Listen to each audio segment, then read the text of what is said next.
X minus 4y আছে, আমার এই পার্টটাকে এই নিচে নিয়ে আসছি আর এই পার্টটাকে ওখানে নিয়ে যাচ্ছে, অর্থাৎ অদল বদল করে নিচ্ছে, অর্থাৎ এই জায়গা একে নিয়ে এখানে যাবো, একে নিয়ে এখানে চলে যাবো, ঠিক আছে? তো দেখো 3x প্লাস 4y বাই এটা হবে 3x minus 4y is equal two এটা হবে 3u plus 4v by 3u minus 4v। বুঝতে পারলে সবাই নিশ্চয়ই যে এটাকে আমি এখানে নিয়ে গেছি আর এটাকে এখানে নিয়ে এসেছি। এইবার আমি এখানে যোগভাগ প্রক্রিয়া প্রয়োগ করব। যোগভাগ প্রক্রিয়াটা কেমন দেখিয়ে দিচ্ছি, চলো। যোগভাগ প্রক্রিয়া হচ্ছে এই ওপরেরটার সাথে নিচেরটাকে আমি যোগ করব, তাহলে কি হবে 3x plus 4y plus 3x minus 4y, ঠিক আছে? অর্থাৎ ওপরেরটার সাথে এটা যোগ করলাম। এবার সেম টু সেমই করব নিচেও, নিচে সেম টু সেম করবো, শুধু এই প্লাসের জায়গায় মাইনাস বসিয়ে দেবো। 3x plus 4y minus 3x minus 4, ঠিক আছে?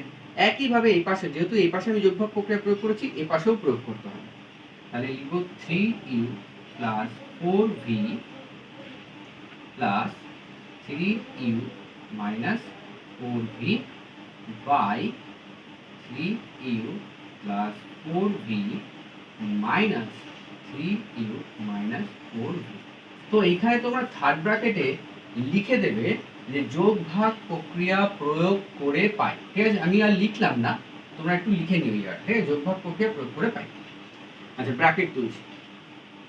তাহলে যেহেতু প্লাস সাইন আছে, সাইন চেঞ্জ হবে না, তাহলে এটা হবে 3x plus 4y plus 3x minus 4y by দিয়ে এটা হবে 3x plus 4y minus 3x, যেহেতু মাইনাস আছে তাই সাইন চেঞ্জ হবে, এটা মাইনাসটা হয়ে যাবে প্লাস, প্লাস 4y। একইভাবে এখানে হবে 3u plus 4v plus 3u minus 4v by দিয়ে এটা হবে 3u plus 4v minus 3u, এই মাইনাসের জন্য এই মাইনাসটা কি হয়ে যাবে, প্লাস হয়ে যাবে, প্লাস 4v।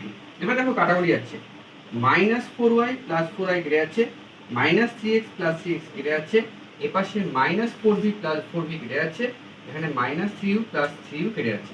তাহলে এখানে কত রইল? এখানে দেখো 3 আর 3 6টা x, 6x বাই 4 আর 4 8y ইজ ইকুয়াল টু 3 আর 3 এখানেও 6u আর নিচে 4 আর 4 8v। দেখো 8 8 নিচে নিচে কেটে যাচ্ছে, যদি ইকুয়াল সাইন থাকে তাহলে নিচে নিচে কাটাকুটি যায়, আর ইকুয়াল সাইন থাকলে উপরে উপরেও কাটাকুটি যায়। 6 6 কেটে গেল, তাহলে আমাদের কি রইল? x by y is equal to u by v। ঠিক আছে, আমাদের এটাই প্রুফ করতে দিয়েছিল যে